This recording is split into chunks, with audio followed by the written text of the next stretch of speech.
Good evening. It's Tuesday night. Once again, we have Tuesday nights happen every week, and because of that, we celebrate that with an evening with Ben Stowe. It's like clockwork. I mean, it's just something that we do. We get together, we have a little ice cream. Well, we can't have ice cream. We have a little cottage. You don't can't have cottage cheese. We have a little. We eat a banana. Oh, I'm having ice cream. I don't care. Oh, thank you guys for joining us tonight. They are joining us out on Facebook. They are joining us on YouTube. And if you're watching this live, or I should say recorded later, well, thank you for joining us. But you missed your chance to ask questions in the chat room tonight. Broadcast live into the cosmos. So we'll get questions back light years later. There's probably somebody sitting somewhere who's like seeing the show, and they're like, wow, I didn't realize that this is what American, DJ information is like. Well, you better believe it, America. This is the best. Didn't you say we had a bunch of viewers from overseas? We did actually. Monday morning was, I think, our top. We had somebody from Ireland, somebody from Australia, somebody from South Africa, and somebody from India, all on at the same time. All right. So if you're from Wisconsin, more power to you. That's like right there by India. It's like a whole different country. Now, Wisconsin's our neighboring state here, so we gotta have love. I mean, just because they have the, I don't know, is a badger a rodent? It seems like it could be. I don't know. I think they could be. But they got the wrong Bucky anyway. I mean, Bucky Beaver's where it's at Bemidji State. That Bucky Badger wannabe. So. That's like sacrilege too, man. I'll tell you what, you do not mess with Wisconsin's mascot. There's just some things you don't do. You don't get in the way of cheese, beer, or mascots when you get to Wisconsin. I don't know. I don't know how they do it, but they've got such a great following there. Okay, so let's see. We've got yes, people coming in. Thank you guys for joining us tonight.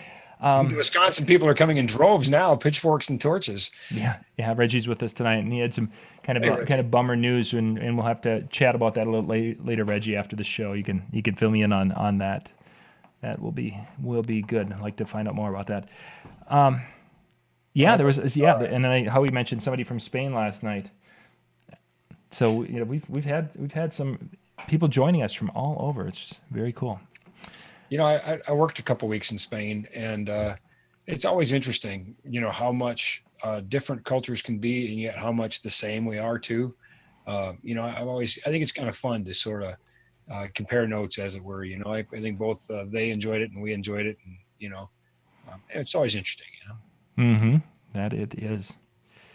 That it is when I can't even see that. Do that.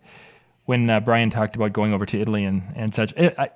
When you guys are going over there and working and doing these things, it's cool to hear the stories of what you're there for. I'm doing this, doing that. Brian was, I was at FBT. That's always cool. But I like what's life like on the street? What's the everyday life like? I mean, for those of you who aren't familiar, there's the place in this country where in the middle of winter, people actually go outside and it's like 45 below with their Bucky Beaver shirts on. We go to hockey games. And then they go inside where they have the floor is completely covered with ice. And I think this is fun. But it's warmer than outside. That's one of the things when I was working in Spain, it was on an installation. And so you're working with construction workers, really just kind of, everyman, so to speak, salt of the earth, and they generally, I don't think a single one of them spoke more than one or two words of English. Which is about as much Spanish as I speak, maybe just a tiny bit more. So you really are, you're getting immersed in that, on the street sort of viewpoint, as you say, these are generally not well-traveled, intellectuals or something.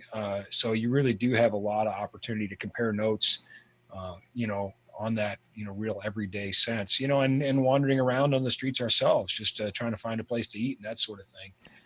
It was interesting. It was a lot of fun. So. Yeah, I enjoy just the traveling we've done. I haven't even gotten across the ocean. When that time comes, that should be pretty cool. Okay, tonight we are going to be talking about. You guys have had a lot of questions about wireless. It seems like we do a show on wireless microphones, And then the next day, questions start coming unrelated to the show we just did, where we just talked about some of the stuff, but we didn't maybe talk about that exact thing. So tonight we're going to try to dig into more aspects of the wireless thing, and Ben's going to explain a few things. He brought out his color crayons. He brought out his little Etch-a-Sketch, so he can do the thing, and yeah, and then yes, and tonight we'll be talking Star Wars stuff. Well, we should. I have an epic new shirt. That's what I mean. We got to talk. That's why I mentioned the Star Wars things. Hey, show it off here now. Yeah, let's go. That is pretty cool. Tim from our graphics department. He designs gobos. Many of you work with him for custom gobos. Tim hand drew that. So did he make more than one, or did he just make the one and only? I think like 2 or 3. So well, I mean, again, it was just for us. We can't go around distributing Star Wars stuff, So but they're pretty cool. He did a nice job. He's so talented. Yeah. He's such a talented guy. Okay. Yes, we're going to talk about the FCC regulations with 600 megahertz and what happened with that, and antennas, and we've got so much stuff. Ben's got charts and graphs and explaining that. After a week away where Ben basically talked about music last week, I think he was feeling a little bit of the itch to really dig into a diagram. Well, I don't have too much, but I'll punt. We'll come up with something. So let's start off. I don't have crayons. I don't have an Etch-a-Sketch. I don't you have an iPad with the app on. That's all you need, Matt. Yeah. That was a good show when we did that. That was good. That was fun. I had a couple of folks who were just messaged through Facebook and such, and they're like, that was kind of a fun thing to hear a little bit the behind the person and such. So, and occasionally we do shows like that, so you guys will get to know who the people are that you're talking or seeing talk every week. So, I had several people message me to tell me that they were also a closet Ellie Goulding fans. So apparently I'm in good company. So you have a support group going. That's right. We can all stick together. I saw her first. It's gonna be one of those things. Hi, I'm Ben Stowe. Hi, Ben. I'm a welcome, Ben. Yeah. Okay, so let's start off talking about 600 megahertz. We've heard this in the news again with some different things that have been talked about. So let's kind of dig into if someone is like just hearing some of these things with microphones. Let's kind of bring them up to speed of where things are at right now. So yeah, if they're pulling a Rumpelstiltskin and they just woke up and realized it's 2017 and it surprises me in the information age how some people are just hearing about 700 megahertz and certainly the 600 megahertz thing has been around. We've known about this for quite a while. And chances are, if you're watching this show, you're a person who's committed to sort of being plugged into the industry news, and you probably do know something about it. And if you don't beat yourself up too bad. But it just surprises me when this has been around so long, how some people just they don't know yet. And but I mean, the auction itself was supposed to take place in 2014 and 2015, and they just finally wrapped it up. And here's the long and the short of it. As they're trying to find more space for mobile broadband and that sort of thing, they're looking for UHF, which is fairly sparsely populated. And as I like to say, the problem with UHF is that it's so good. It propagates really well. It goes through walls fairly well. So it's something that's a very desirable bandwidth. And so, consequently, they've auctioned off another chunk of our spectrum, which will cause some TV stations to have to relocate, and it's going to cause us to have to relocate. Now, there were really some very draconian, possibilities here that they were going to take as much as 136 megahertz of bandwidth, and we were going to be down into the 500s. And that was a really pretty scary proposition that we might be down into like 560 something. And that's not at all what happened. They had to keep going back to the well because they just weren't getting the money they were hoping for it, which is really good news for us, I think. And I'll touch on that in a second. Bottom line, they only took 84 megahertz of bandwidth. And even that with a few, sort of gifts in there for us. So basically we lost everything from 614 to 698, and that's effective mid 2020, July-ish.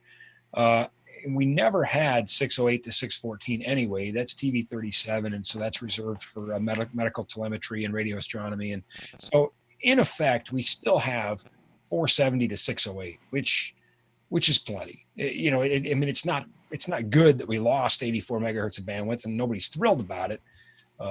But it could have been much worse, and we fared pretty well. So now, is there a difference in, say, a bandwidth in the 600s and a bandwidth in the upper 4, low 5? Does one go through walls better, travel farther, anything? Is there any advantage over? It would be negligible, but actually the lower frequencies would penetrate better. Okay. The longer wavelength is going to penetrate better. And that's one of the reasons that higher frequencies like 2.4 and 5 gigahertz and that sort of thing, those shorter wavelengths don't penetrate near as well. And so again, that's one of the reasons UHF was so desirable. But again, and I said we touch on this, so I'll just do that now. They didn't get as much money as they were hoping for. And that's a good sign, because it shows the market demand is not there for more bandwidth. That I really don't think this is going to happen again anytime soon. Now, history could prove me wrong, but I think when we look at who got the spectrum and where it went and how it's being utilized and what the cellular carriers are looking at for 5G and the next generations of mobile wireless, I really don't think we're in any danger of losing more. Certainly not for a long time. But one of the things that the FCC looked at is broadcast television is sort of dwindling away. Mm-hmm. Is kind of dwindling away in favor of streaming. And they said, we have these huge chunks of bandwidth available, and more people are using their mobile phones now to view this content. So let's use it more efficiently. And unfortunately, that means we kind of got kicked out of the wide open prairie we were just freely wandering around in. And we have to be a little bit more responsible about our use of the spectrum. But like I said, all in all, in the end of the day, it's going to be pretty much, I think, business as usual moving forward. So are there microphone systems that have been sold in the last 5 years that are in that 600 range that are going to be obsolete then in 2020? Absolutely. They're still being sold today. But here again, even if you just bought one a year ago, you've got, just short of 37 months left now yet. Call it 36, 37 months. So you're still going to get a solid 3 years of use out of that system. Not ideal by any means, but again, if you were paying attention, we started directing customers towards 500 megahertz systems and other, unless there was a reason to stick with the 600 megahertz system, we started guiding them to those systems a couple of years ago. So our customers would have, probably at least 5-6 years on those systems. So Ian mentioned that he's got a microphone that goes from 470.120 through 53 or 533.920. So his would be in the clear. Yeah, his is totally in the clear because he's low enough. And further, I think isn't he in Canada? Ian, no. This I believe. Oh. Yeah, Ian's down in. Okay, excuse me. St. Louis. So pretty close.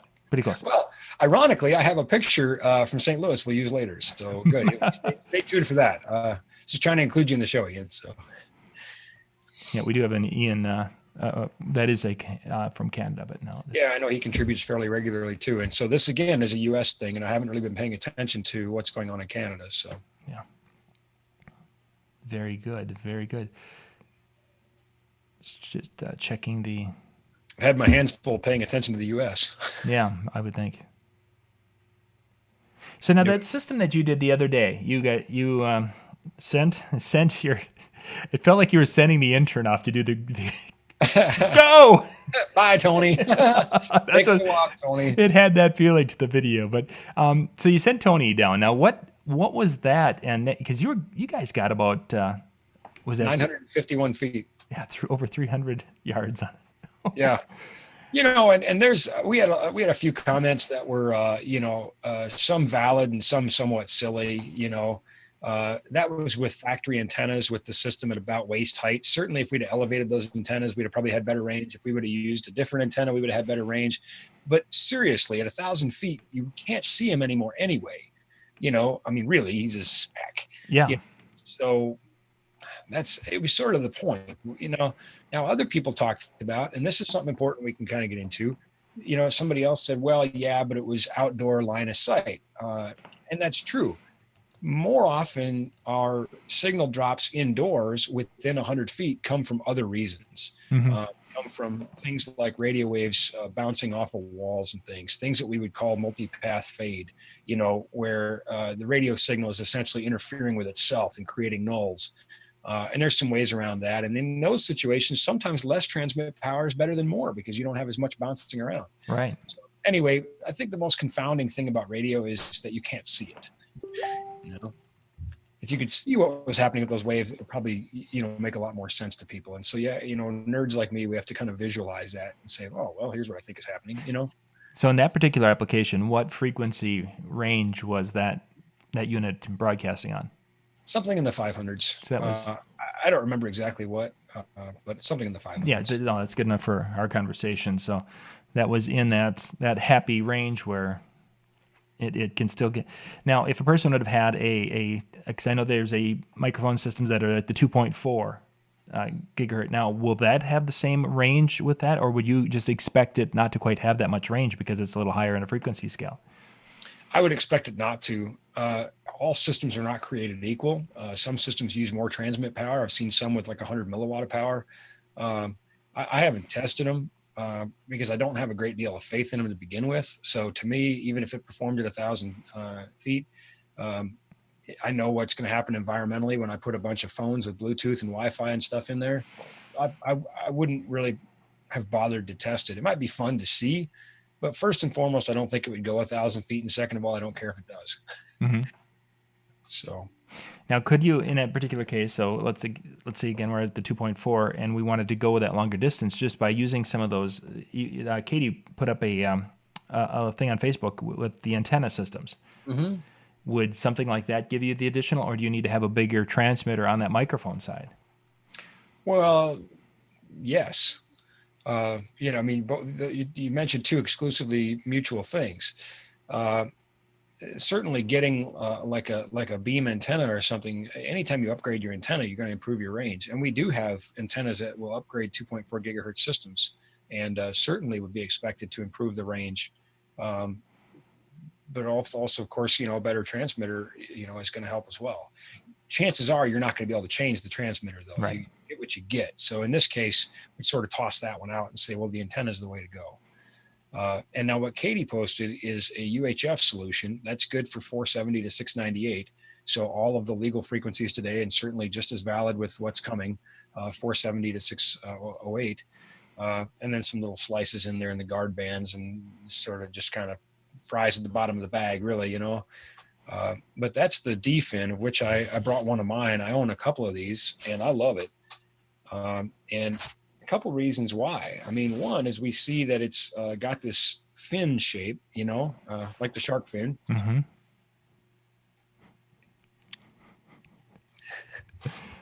I know you all laughed at home. I know you did. And then also we have these dipoles that are opposing each other here, and you can see that the planes are perpendicular to each other. Yes. So this gives us a couple different pickup patterns, and it's really nice. Actually, this replaces both antennas for a wireless system. You just simply connect it with a couple of BNC cables.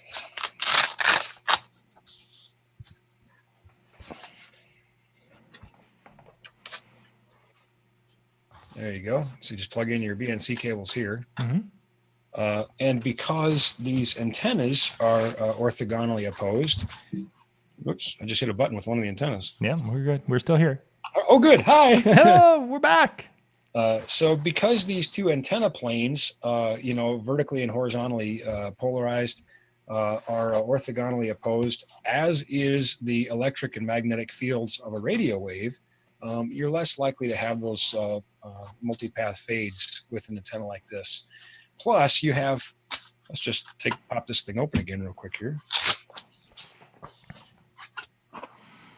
It really feels good after having a non-tech week to be able to say things like orthogonally opposed. I know. I was just like, wow, those words were not in the vernacular last week. I'm just saying. I'm sorry. We can do another one of those shows, but here you can see this array of of poles that creates this what they call an LPA, a log periodic array. So log periodic antenna, LPD.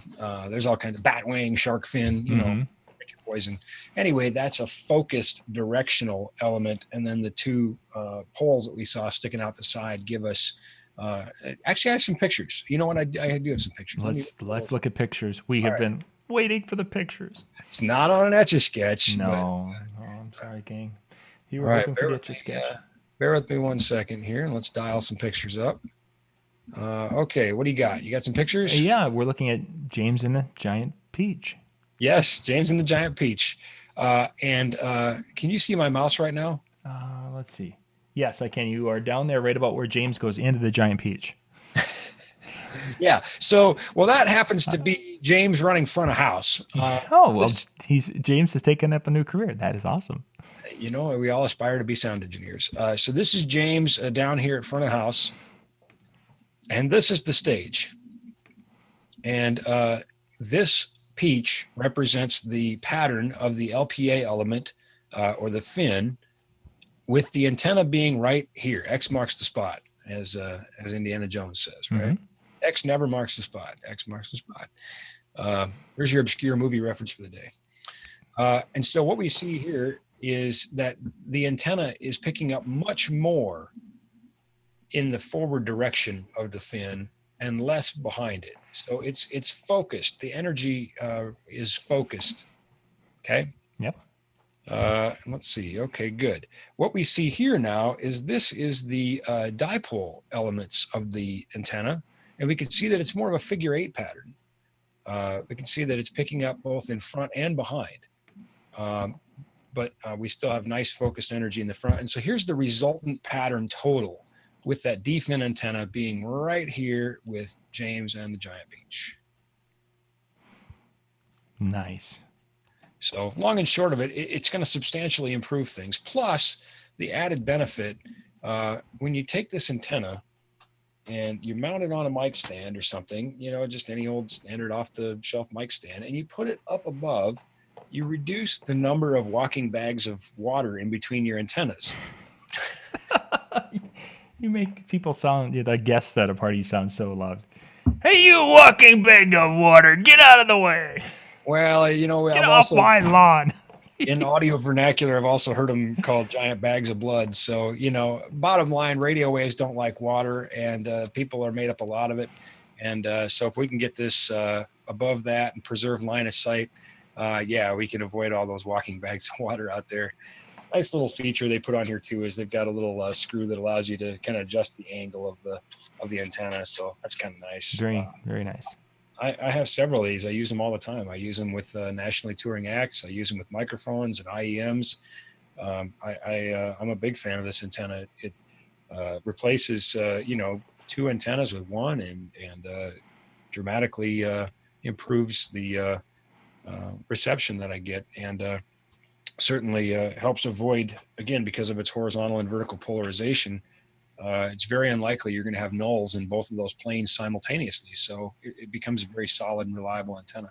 So now, we've talked about that sometimes they have to have a grounding of some sort. Does that need to be grounded, or is that something that?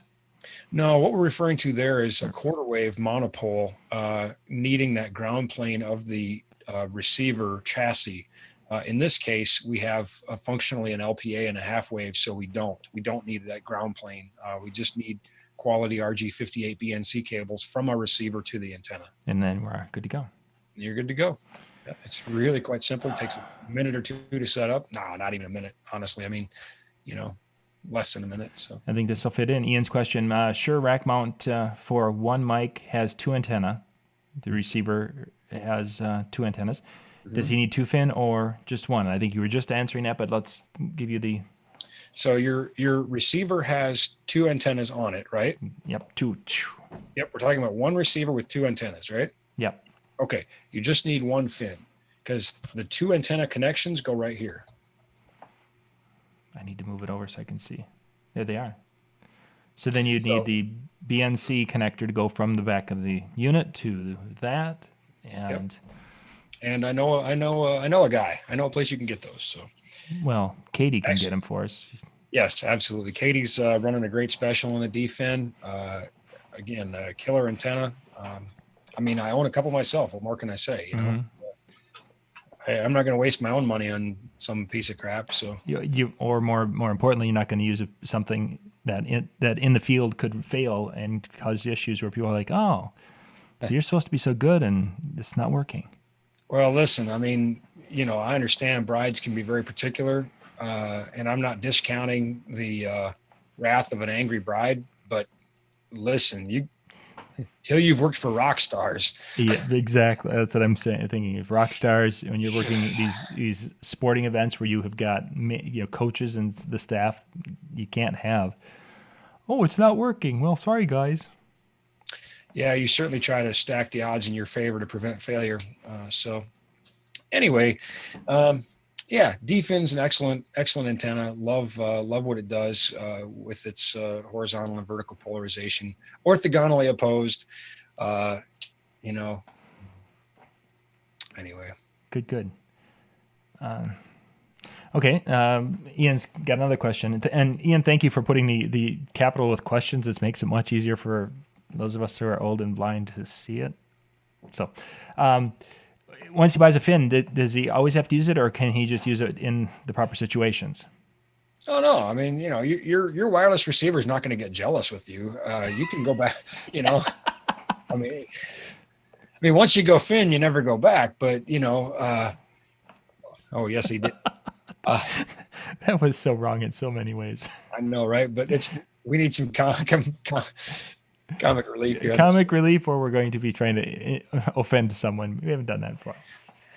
Wait, that's my agent calling saying, "Have you just been canceled?" Yeah, exactly. No, you can certainly just put your monopoles back on. You could switch out from the fin to some half waves or any number of other antenna options. So, yeah. How about a cable length to go from the receiver to the antenna? How long can that BNC cable be? Is there a certain length, and beyond that, it's too long? Well, yeah. I mean, you can make it pretty long, but we don't want to make it up in our antenna only to lose it again in our cable. So I recommend to keep those cable runs as short as necessary. There is a really interesting science behind this with boosters and pads, and you know, again, we don't want the signal to be burning either. So basically, what we do is for DJs, I would typically say 20-25 feet is really all you need. I mean, you're not going too far from your receiver to your antennas. If you need to go further, maybe you should move the receiver and then just send a longer analog mic cable back. But we do have other flavors of cable besides RG58. We have like RG8 and other thicker cables. I mean, we have some antenna cables that are as thick as my thumb. And so certainly you can go longer. We have 100-foot options and all sorts of things. But short answer is shorter is better. So if somebody has a need, I think they should engage in dialogue with us, and let's talk through the scenario. Let's talk about the situation that creates this need. And there might be a better solution than buying, a $500 cable. Right. Yeah, exactly. I want to be able to go 100 feet all the time. We can do it. We're just trying to save you money and make it more reliable for you. That's all. I mean, just, hey, what's your pleasure, Howie, this bag of water has a question. Just kidding. I wanted to say bag of water. I love Howie, man. I do. I have a bad bromance with Howie. You know that? Ian has a geek question. He's wondering how long the cable could be before you would notice some kind of a delay. Would you have a delay in an antenna? No, you're talking about radio waves move at the speed of light. So you're talking about 300 million meters, a second, 186,000 miles a second. No, you'll never go far enough. I mean, gosh, how far would you have to go to create 7 milliseconds of latency? I mean, we're talking miles and miles. I mean, thousands of miles probably. Again, speed of light, 186,000 miles a second or 300 million meters a second. You could check my math, but I'm shooting from the hip. I'm pretty sure that's right. So don't check it. It's right. No, you're not going to have any latency from the antenna cable. Ben, I'm not exactly sure. Nate Boogie asked a question here, and the question was, can I run my wireless mics and my IEM through the same antenna distribution system? I'm not sure what IEM is. Absolutely not. IEM is a in-ear monitor system. Oh, yeah. The difference is one is receiving and one is transmitting. So definitely not. You could not run those through the same system. You would, in fact, you can't even use the same model for either or. There are different models for receiving and transmitting. And in fact, if you look at combiners for IEM systems, you'll notice they often have vents and things in the front, fan cooling, because again, they're broadcasting power. They're not just passively receiving and combining that signal. An antenna combiner doesn't passively do it, but for the sake of saying, an IEM combiner has to broadcast. It's now the transmitter. Different models for sure.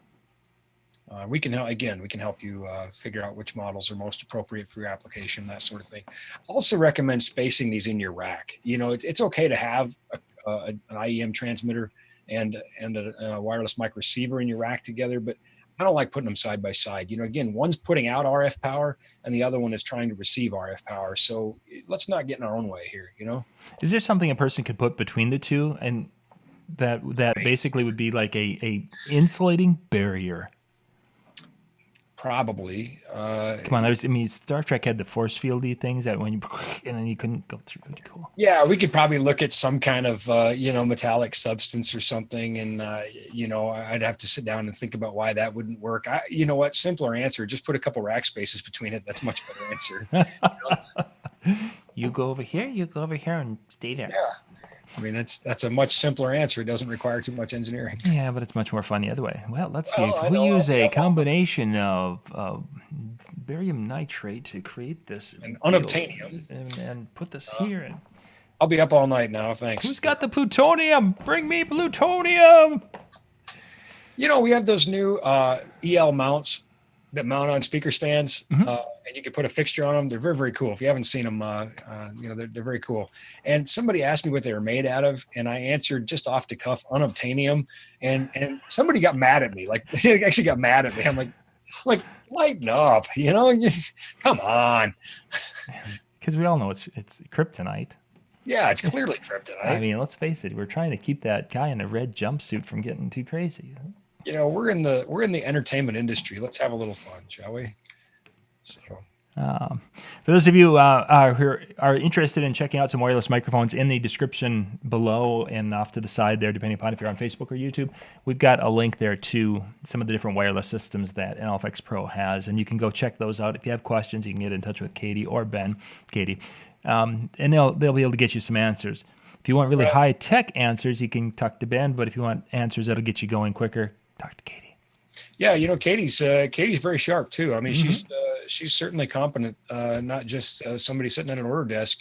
But another good reason to talk to Katie is sometimes we have specials that we're not allowed to put on our website.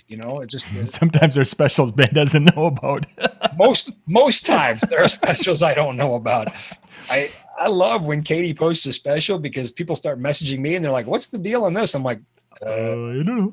Hang on, let me get back to you. Let me ask Katie. Katie! Yeah. They're like, "Oh, I could just ask Katie. I just thought you'd know." I'm like, I'm walking through an airport in Abu Dhabi. I don't have any idea. Like she did what?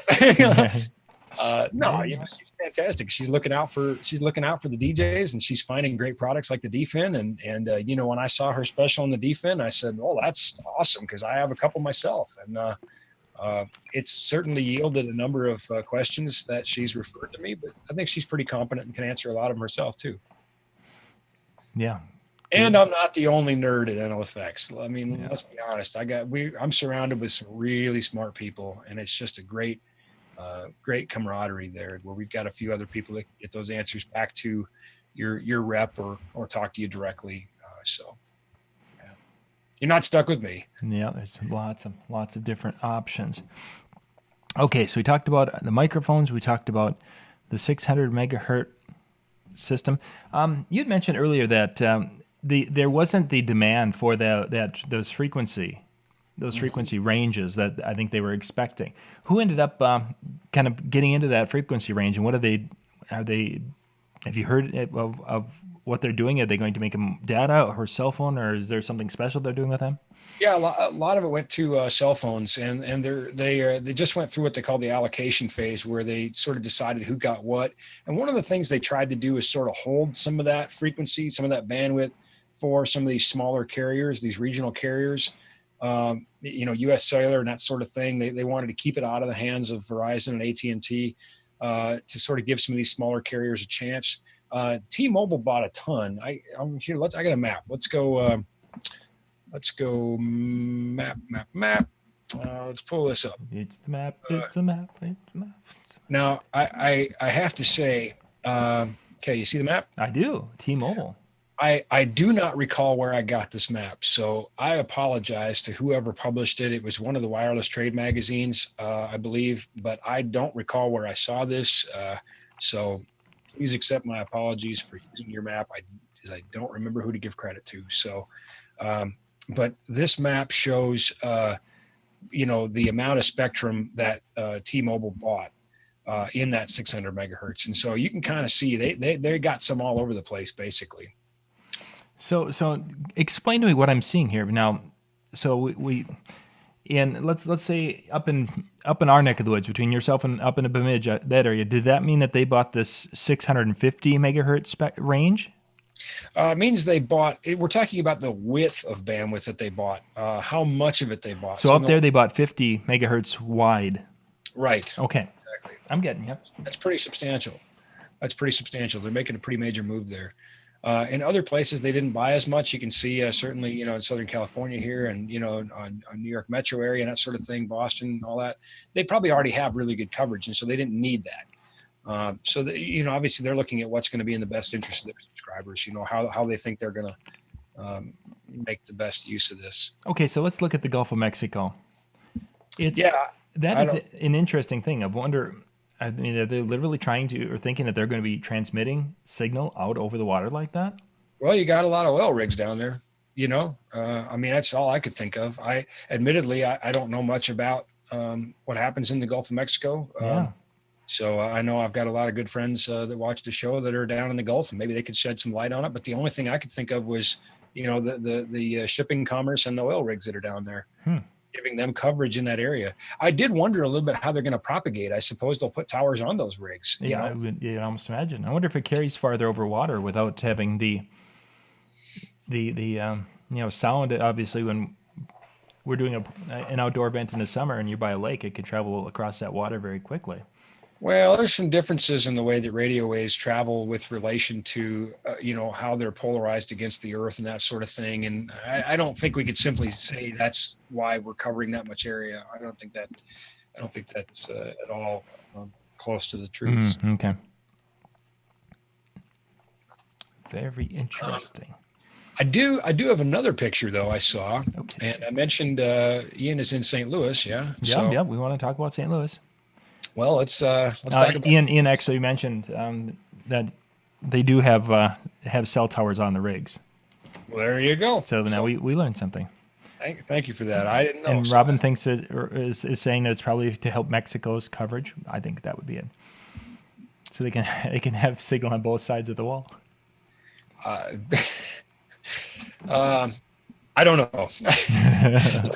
Let's look at a picture of St. Louis. Let's see. There we go. Got a picture of St. Louis. And what we're seeing here, this is a topographical map showing a customer that is here and what kind of radiated power, effective radiated power they would expect to see from this TV station here. Okay. So the long and the short of this is when people buy wireless mics from me, I don't just go to the FCC frequency finder because one, I find it to be out of date. Two, it doesn't take into account pending applications for what could come. And three, most notably, it doesn't take into account terrain. It doesn't take into account, and by FCC, I mean like the ones the wireless mic manufacturers have on their site. Some are better than others, but as a general rule, I know there's a far better way. So what I do is I go pull this data and I look to see, okay, where are you going to use this mic at? Where are our likely problem children with TV? And what's the terrain like? Because on just a flat spreadsheet, you can have something that says, well, this isn't going to be any problem because it's so far away. But if you've got just flat ground, or maybe that antenna is on a hill or something, you can find it really is a problem. I've gone to places where coordinations were done and there shouldn't be anything there, and it is. And when you go back to look at a topographical map and you look at terrain, you go, aha. And likewise, you could have a TV station very close, but it's on the other side of a mountain. And so it's really not that much of a danger. So this is just kind of an example of some of the things that I look at to help customers decide which wireless systems to buy.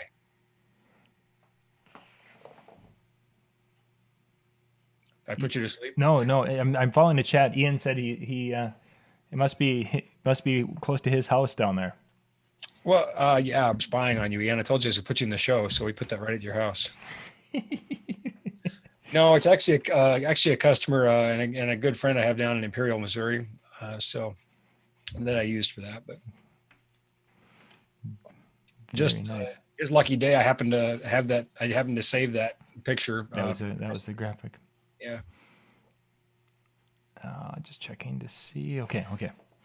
Just so you know, Ian, KPLR isn't going to come in very well without an external antenna on your house. So.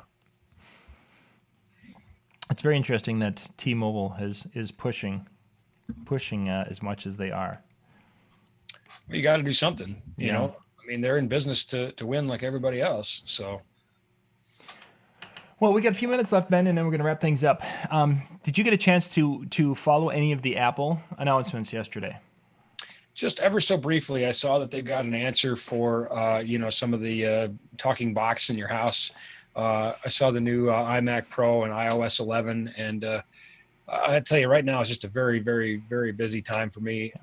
With festivals and tours and concerts and sort of, my head is spinning. So I haven't really had a chance to really dig into that. I just saw some of the news announcements, but short answer, no. I've been putting my customers first. So yeah, well, when we get a chance, I want to talk a little bit about some of the things there, because there was a few things they had announced during that when they're getting into their augmented reality and their sound system and different things that could really be a technical advancement for some of the things that we do. But we'll cover that in a future show. All right, that sounds like fun. Yeah, there's some neat things that Apple have, and it's like you start putting some of these pieces together, and it could be some neat stuff. So, if we could film a show at one infinite loop in Cupertino, that'd be all right with me. So, Well, we just have to, get your people and my people to talk to their people. I do know some people. And then we'd end up being on the street, with the map of the stars. This is who lives here? Okay. Well, my brother lives out in that area, and he was in the movie San Andreas. So I mean, he's a big star, right? I think he got crushed by a parking garage when it fell or something. His job is basically to get crushed by concrete.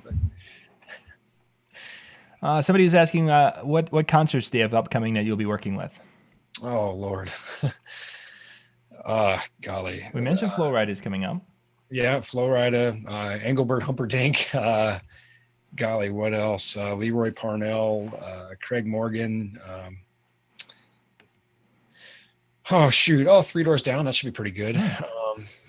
Gosh, I don't remember. And I try not to, I guess I just did say a bunch of names, but I got a bunch. It's going to be a busy summer for you. Yeah, I hope so. I'm not a fan of starvation, so. It doesn't look good on you. Yeah, I'm withering away to nothing. Funny. The kids want to eat.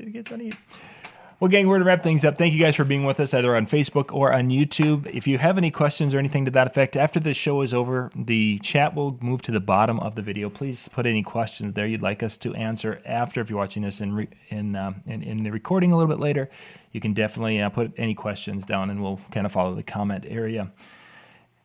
Yeah, and then we'll be back next week. Yes, next Tuesday night. I think if our schedules all work out, we should be back on at our regular time. Next Tuesday is the 13th. I think so. I should be here. Good. We'll plan for that then.